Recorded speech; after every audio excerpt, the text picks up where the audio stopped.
Welcome back to another episode of Rock Boys Football. Texas A&M commitment sweatshirt coming back on for a fascinating commitment. Four-star tight end Evan Jacobson from Iowa committing to Texas A&M. Now, here's what I want to start with Evan Jacobson. What makes this kid so fascinating is the multi-sport background he brings to the table. Look, there's a really good chance this kid's a dang good hooper for Texas A&M as well. But as a football player, catch radius is off the charts. 6'6", 220. He's a long, narrow kid right now, needs to fill out the frame, but the catch radius is absolutely silly. Now, why does that excite me for Texas A&M? Winning in the margins. It goes back to that joke a lot of college football fans might like to make. Texas A&M 8-4, 8-4 A&M. That's the joke you see on the message boards. That's the joke you see on Twitter. Well, what does A&M 8-4 mean to me? It means that they're close. It means that they can compete with anybody in the country, but it means they're not doing the small stuff consistently well enough to go 10-2. Evan Jacobson is a guy that I think can help that. One of the things I don't think enough people understand is how small the margin is from an 8-4 team in the SEC to a 10-2 team in the SEC. It's very, very small. It's about doing smaller things at a more effective level. That's why we were so excited about Mike Elko coming into Texas A&M. Now, I say all of this to say, all right, how does Evan Jacobson help that with Texas A&M over the next couple of years? Red zone touchdowns. I mean, this is a guy that when you get inside the 20, when those throwing windows in the spaces get a little bit more condensed, you got a guy that is 6'6 plus, that is the tallest, longest pass catcher on the football field that can go make plays for you in the red zone. That's what excites me the most. Look, you want to go from 8-4 to 10-2. Want to know where a good place to start is? Scoring more touchdowns and settling less for field goals. And with Texas A&M's ability to run the football, and you add a pass catcher like Evan Jacobson into the fold, I would expect Texas A&M to get better in the red zone over the next couple of years. The other thing I really like about Evan Jacobson too, dude knows how to play as an inline tight end, which is not something we normally say about these tight ends coming out of high school. Most of these guys that are going to play tight end at the collegiate ranks, they're just big jumbo pass catchers on Friday nights in the fall at the high school ranks. They don't have a lot of experience coming in line and getting it done in the trenches.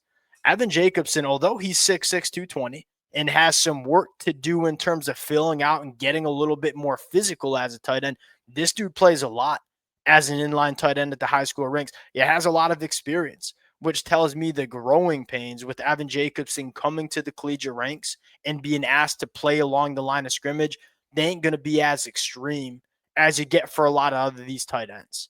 That's what excites me the most about Evan Jacobson. I ain't going to say he's going to come in and catch for 800 yards over the next couple of years. I don't think that's going to be the case.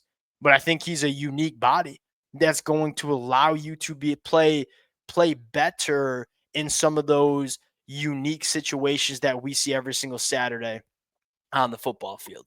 Want to get a little bit into his film because I do think he's a unique guy to kind of turn on the high school tape for. Want to talk about where Texas A&M is going on the trail before we do, and as always, Texas A&M fans, appreciate you guys, man. It's been a freaking blast talking this program on the trail. They are now up to a top 3 class in the country. Very good shot. Ain't nobody talking about a very good shot for Texas A&M to finish with the number 1 class in the country. The amount of support y'all have shown the boys as we've broken down all these commitments, it's been amazing. We appreciate you guys. If y'all do enjoy the content, consider subscribing to the channel. Without further ado, let's fire it up. Now, what's unique about Evan Jacobson is, look, he only caught for 190 yards as a junior in high school. It's like the production is not off the charts, but this is exactly what I mean. Look, tight area, right? Red zone, inside the 10. How does Evan Jacobson provide value? Look at this catch rate. Like, look, there's not a lot of space. There's never going to be a lot of space when you're operating inside the 10. Having a guy that is 6'6" that can go up and make catches like this, the catch radius that he has, that's going to help you score touchdowns. And look, the more times you come away with 7 than settling for 3, that's going to allow you to make that jump, or at least help make that jump from an 8-4 to a 10-2 football team. Continue to work through. Look, this guy, he knows what he's doing as an inline blocker, and that's what fires me up the most. And this is a guy that is very comfortable lining up in line, or being an H-back and being physical at the point of attack. Look, I think there's some development that needs to take place. He is 6'6", 220. A skinny kid right now. You put on the adequate weight with Evan Jacobson, I think he's going to be a very good inline blocker. Here, my only concern is like if he does play basketball, how is that weight going to come on? I think it's really hard to keep on weight when you're playing basketball in the winter. That's something that I think Mike Elko and the staff will have to figure out. Continuing to roll through, I don't think it's a coincidence that all his production comes in the red zone, because this is a guy that is a massive asset when you get inside the 10 and when you get inside the 20. Lining up in line again, showing you that he can do it at a high level. One of the things I always talk about, look, being a inline blocking tight end, it's about just a willingness to do it. And Evan Jacobson certainly has that. Now, here you see the catch radius. You don't got to be perfect when you throw into Evan Jacobson. Sailing this one a little bit high. A big, long athlete that is very comfortable working above his head from that basketball background. Like it a lot with Evan Jacobson. Kind of a unique guy.